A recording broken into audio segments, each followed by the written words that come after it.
Like, oh, start out. Never mind. You don't have to raise your ID information. I'm asking Tyler.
Hey, so where are you? Yeah. How you doing? Yeah, good afternoon, everyone. And so we'll start off with a short recognition for all of those who took a part in the investigation of the Baby Moses case.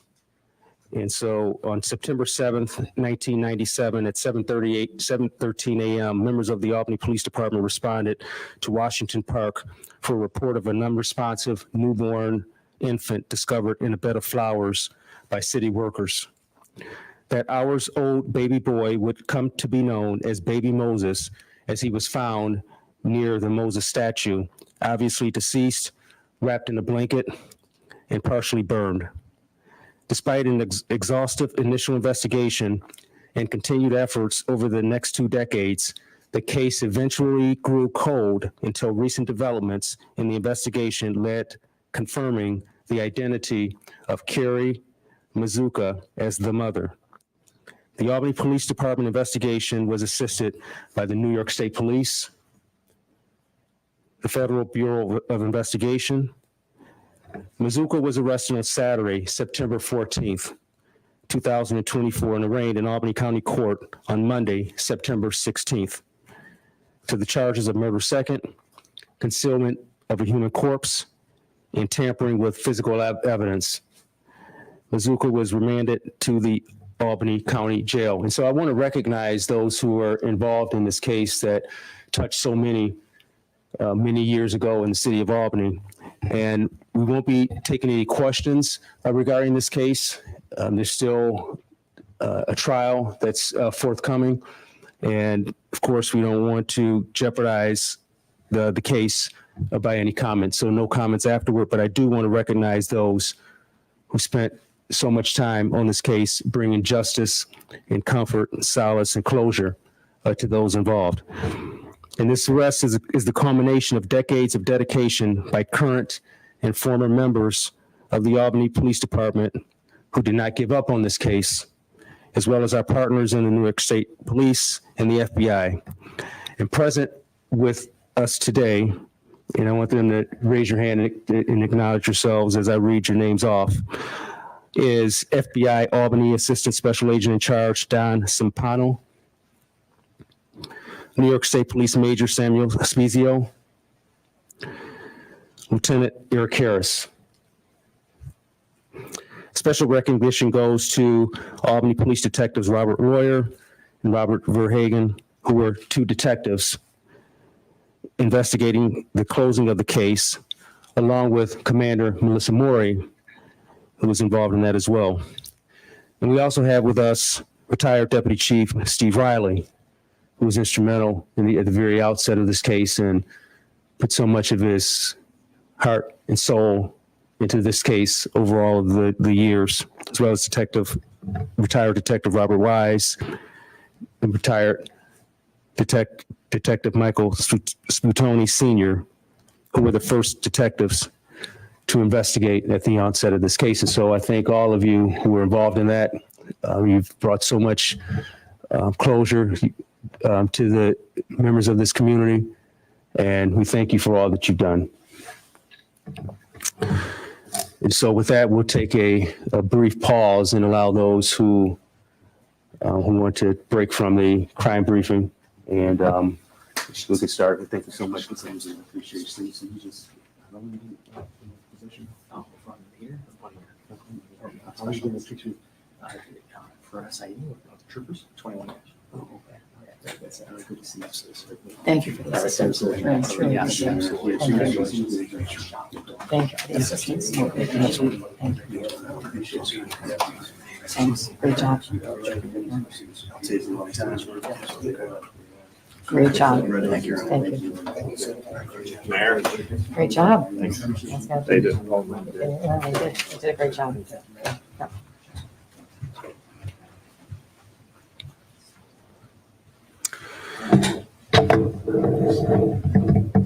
All right, with that, we'll get into our regular crime briefing. It's been a while since we've done one of these, and so we just want to jump right into this. And so as we're looking at where we are year to date from last year, and a lot of our property crimes and in fact, total Part 1 crimes, which are property crimes and our violent crimes combined, so far this year, we're down 15%. Usually we have a goal of having our total crimes decrease by at least 5%. And so we're well on track to do that. And you see motor vehicle thefts are down significantly, and as well as some of the other property crimes that we've had. And we're a little mixed in some of our violent crimes. Now, our shooting victims are up slightly from last year, as well as our shooting incidents. And then as we jump down a couple of categories, you'll see that our confirmed shots fired, which means the total amount of times that a weapon was illegally fired in the city is actually down. And so what that tells us is what we've seen consistently throughout this year is that it appears that's an indicator that our shootings are more targeted than they've been in previous years. And as we do a deeper dive into some of the violence that we've seen in our community, we find that a lot of these are individuals who know each other, a lot of individuals who get into these conflicts at bars and restaurants, conflicts in the streets with people that they know, and individuals who are being shot are specifically targeted in these sort of incidents. And you can see when you look at the total confirmed shots fired last year, of those 100 plus incidents up until this time, only 35 of those incidents ended up where somebody was actually shot. And this year, that rate is more than more than half. So we're seeing this increased rate of individuals who know each other, they're targeting each other, and that's why we're seeing fewer overall shots fired, but more incidents where somebody's being shot. And of course, one of the major categories that we have are homicides, and our homicides so far this year are down almost 30%. And so one of the things I really want to get into is our hotspot policing, because last year, at the beginning of last year, we identified certain areas of our city where we were seeing increased activity, where we were seeing increased violence, increased quality of life complaints. And we identified those areas, and we devoted more resources and partnerships in order to address incidents in those particular spots. These were spots where we were seeing increasing complaints from a lot of folks who were particularly in those areas, but even those who are outside of those areas. And so we devoted some resources there. We devoted some time. We devoted some different strategies, and again, increased police presence and a lot of those things in those areas. And we wanted to see what type of impact those efforts were having in those particular areas. And this is what we found when we look at those hotspots last year compared to those hotspots this year, now that we've had a full year to devote some resources in those areas. And as you can see, when you look down at that last line there in terms of grand total, you can see we've had a 16% decrease in Part 1 crimes in those hotspots that we've identified. So hotspot policing efforts have been working in our city. And, obviously we're resource constrained like a lot of other areas. And so every area can't be a hotspot, but we're continuously assessing and evaluating our crime patterns in our city, crime spikes, complaints. And if we have to shift these hotspots to different areas, then we'll do so, and we'll employ the same strategies that we employ with the hotspots that we have right now. And we're optimistic that when we do that, that we'll see the same impact, positive impact in those areas.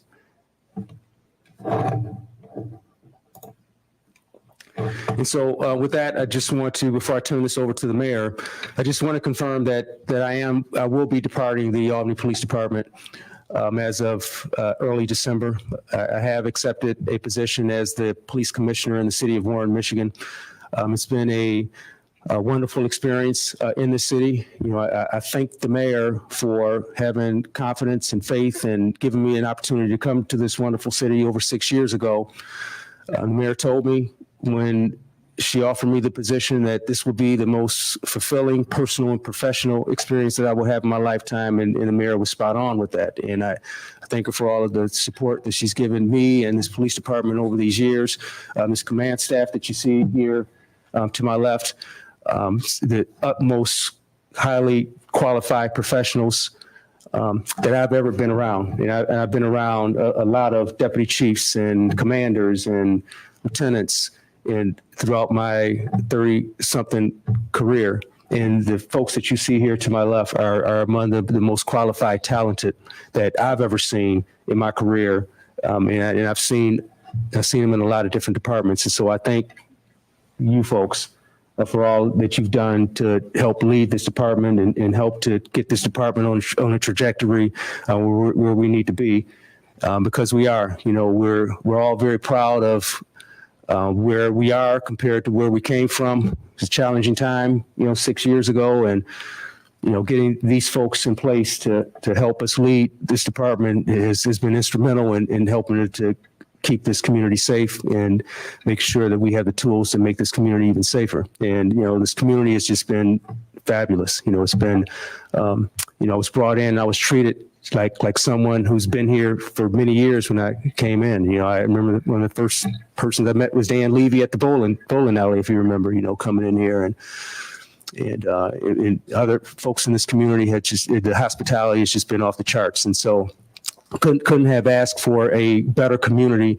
to call home for 6 years. And I very well could have called it home for another 6 or another 12 or another 24 or whatever it may be, because this community in this region is just that special. And so I thank you all for all that you've done in order to fairly give us an opportunity to showcase the things that we're doing in this community. And I'm very appreciative for this entire experience. And so with that, I'll turn it over to the mayor. Thank you, Chief. And we are so grateful for your service. You've been here for 6+ years. It's the longest tenure of a police chief that we can think of, going back 40 years. And this is a challenging job. And we have been through some very challenging times since you arrived.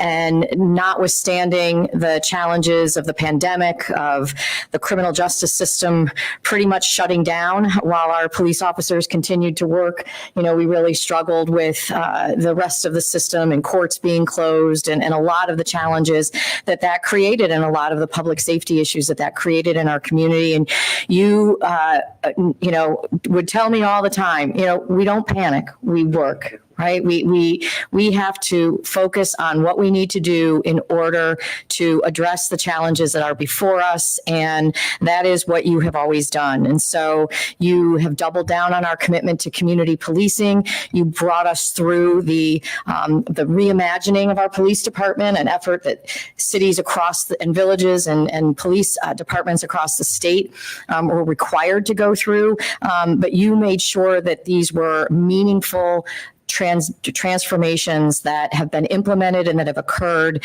and the work that you have done truly with Pastors on Patrol, with the GIVE initiative, the Crime Analysis Lab, the fact that we have a new 911 center, the therapy dog program, the fact that we have a program that is now being copied by police departments across the country in the Community Liaison Partnership, where a member of the community actually goes through the police academy. They adopt one of our cadets and make sure that it's part of their training to be out in the community. The police cadet program, the civilian auxiliary program, and now implementing social workers within our police operations. Those have all happened under your leadership. And, I think that one of the things, though, that people do want to know is, what is happening.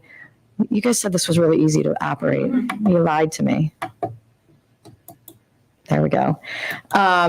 Is what has happened to the numbers. And under your leadership, crime is down. And notwithstanding the very challenging times that we had, you have continued to stay focused on what it means to keep a community safe, to make a community safe, and the numbers speak to that. And so when some folks in the media talk to me about crime and crime being up, sometimes they sense my frustration, because I have to say, you need to look at the numbers. And I realize we need for the community to feel safe. And that's every bit as important as showing that these numbers are going in the right direction. But the numbers are going in the right direction. And when you look at what we've been able to do with respect to this scourge of illegal guns flooding not just our city, but cities across the country, and this department has been laser focused on getting those guns off the street and making sure that we're doing all that we can to keep people safe. And so I know that you have put into place the tools and the programs to keep these numbers going in the right direction. And that is a really important legacy. It took a lot of hard work, but you have institutionalized success in this program, in this department, that will continue after you leave. And so it has been wonderful to serve with you, again, through some challenging times from time to time, but you have been and are a wonderful part of our community, and you are leaving behind an incredible legacy of young people who look up to you, who I've seen join this police department, inspired by your leadership and by your commitment to community and your commitment to demonstrating what policing can and should be in a community. And that has been demonstrated time and time again. I talk about the chief a lot when I go to U.S. Conference of Mayors meetings, and we talk about public safety issues and we talk about the challenges that we're facing. I'm able to give concrete examples of how we are addressing that in Albany. And whenever another mayor asks me the name of my police chief, I used to say John Doe, because I didn't want him stolen from me. But ironically, the mayor of Warren, Michigan, is a new mayor, and I was assigned to be her mentor at the U.S. Conference of Mayors meeting in January. And one of the things that we talked about was the importance of having the right leadership. And so I bragged on my police chief, and I guess I bragged a little too much. But I know that he will do an outstanding job there. And oops, I'm going the wrong direction. That he will do an outstanding job there, and that we are in good hands because you've left behind an incredible legacy here. So with that, we are happy to take questions. Yeah, Chief, I remember well our first encounter at the bowling alley, and I have to say that I'm glad your career as a police officer worked out, because I'm not so sure you would have made much money as a professional bowler. That aside, though, talk to us about your most cherished memory or your greatest accomplishments in Albany. Well, I think keeping stability was something that was very important to me when I got here, because if you recall, it was a very, very challenging time in late 2018 when I arrived. We had, I was watching from afar from my previous department, and I saw the increased violence during the summer of 2018. There was just tremendous spike in shootings and homicides. There was morale problems in the department because of an adverse arbitrator's decision that impacted pay for officers. The department had gone over a year and a half without a permanent chief. We were right on the heels of the Elazar Williams case. That had caused a fracture in the community.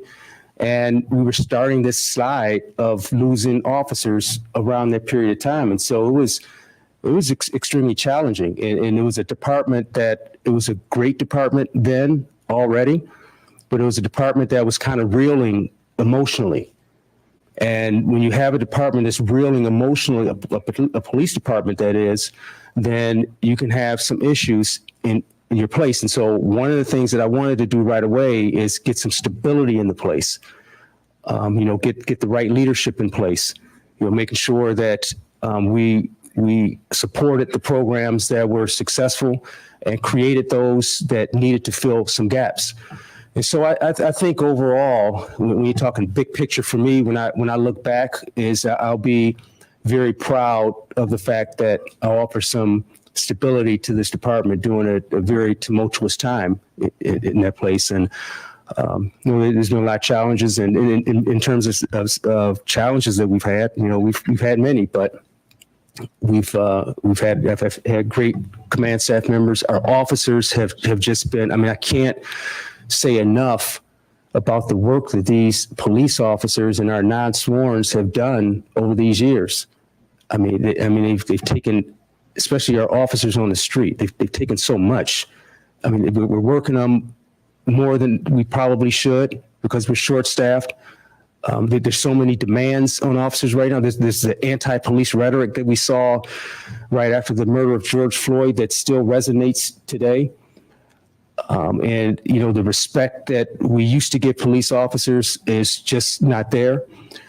But these officers have gone over and beyond to restore trust. They know why trust was broken, and for me, it's just to see that it's hard to put into words the work that those men and women on the streets have done. And so when I think about success, a success for me also is helping to support those men and women who they've been through just so much over these last 4 or 5 years. And so, but overall, I leave Albany with positive experiences. You spoke about morale. I'm wondering what impact, if any, solving a 27-year-old cold case might have on the morale of the department. Well, I saw it firsthand when you talk to some of those men and women who were just to my right.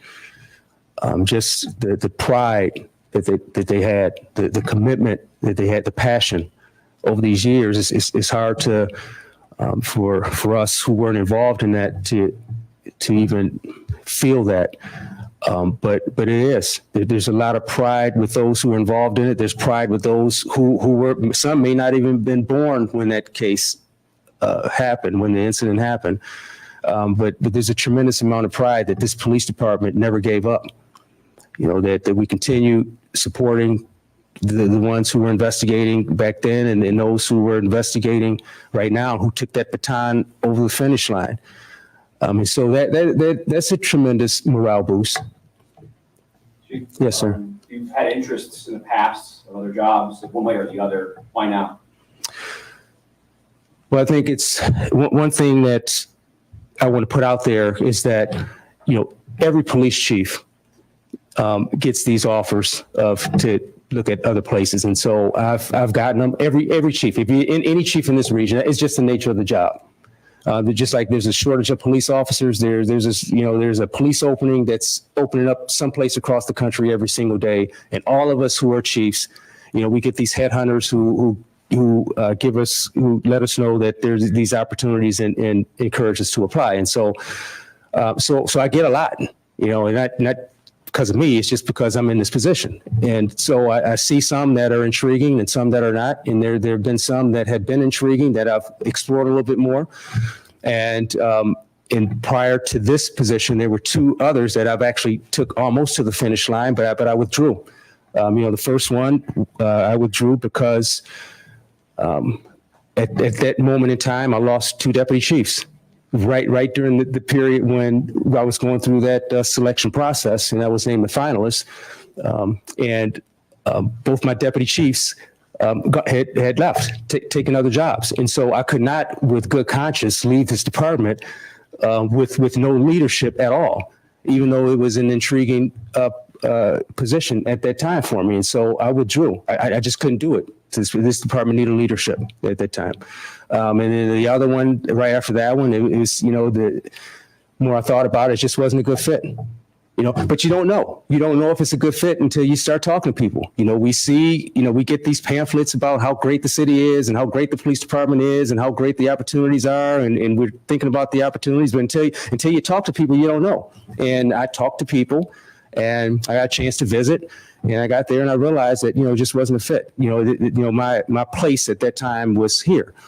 And so this opportunity came along and, same thing, talked to people, had a visit and realized that, this is a fit. Now, the question is the timing right? And, it's never perfect timing to leave. I mean, we can't plan these out. These jobs don't pop up as soon as we hit a certain point, and then all of a sudden there's an opportunity and we leave. And so they come at different times, at various times, and this one came, and I had to look and see, what is the current state of our department? Are we on a trajectory of improvement, a trajectory where we are going to a place where we are fulfilling the needs and wants of this community? Do I have talented people who are ready to ascend to leadership positions? And when I started to do that assessment, I started checking a lot of boxes. And when I started checking those boxes, I looked a little bit more and I realized that, I have been here for 6+ years. The average tenure for a police chief in the city of Albany over the last 44 years has been somewhere around 3 years. So I felt good about the effort and the passion that I gave to the city.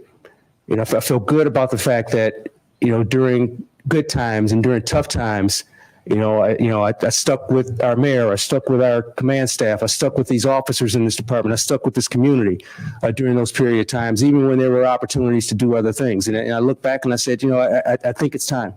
It's time to now pass this baton to someone else who can take this department to a higher level. And I'm confident that we've got people in place that can absolutely do that. Chief, how much longer are you going to be here, and what's the plan for the department after you leave? I'm scheduled to start in Warren on December 2nd, and I'll let the mayor talk about transition. So the chief is going to stay on for a number of weeks in order to help plan for a transition. He and I will be meeting and talking about his recommendations.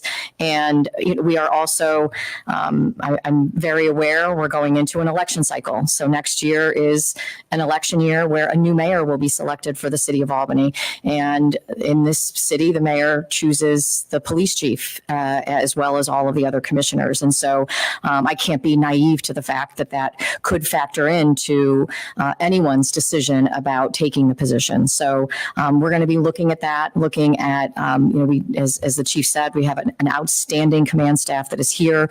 And I also have to recognize that my commitment to a new chief will really only survive my term in office.